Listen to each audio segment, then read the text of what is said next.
Bilal Kasami tashmë ka nisur mandatin e dytë si kryetari i Tetovës. Punët që duhet kryer nga mandati i parë janë të shumta, por plot janë edhe premtimet që ka dhënë për mandatin e dytë. Se sa do t'i mbajë premtimet e si, tetovarët kanë pritshmëri të ndryshme. Ka punon, kata vetë duket se ka punon. Për këtë vetë duket pak më mirë. Mu duket, bo si gabim jam. Ama ata qertë 20 vetë në s'kum pa punë ata. Ata në inshallah i ma, s'jam i sigurt. 100% unë s'mendoj. Не можем да кажем ја у него име, моје мислење дали ќе држи или не, дали ќе работи или не. Тој обеќавал, треба да го исполни тоа. Ќе исполнивало, треба да исполни. Сите чекаме нешто да биде поубаво.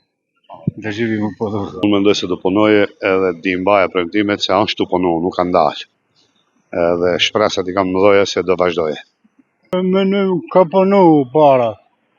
Edhe u bja mendojmë punuje, po ku e dim. Mendojmë. Para ata se di gjithë të thëmë, inshallah punujmë. Por ndryshe Kasami në mandatin e ri ka premtuar transport falas për qytetarët, ndërtim të parkimeve të reja, park rajt dhe hapësira për bicikleta e motocikleta, si dhe blerje të autobuseve dhe minibuseve elektrik.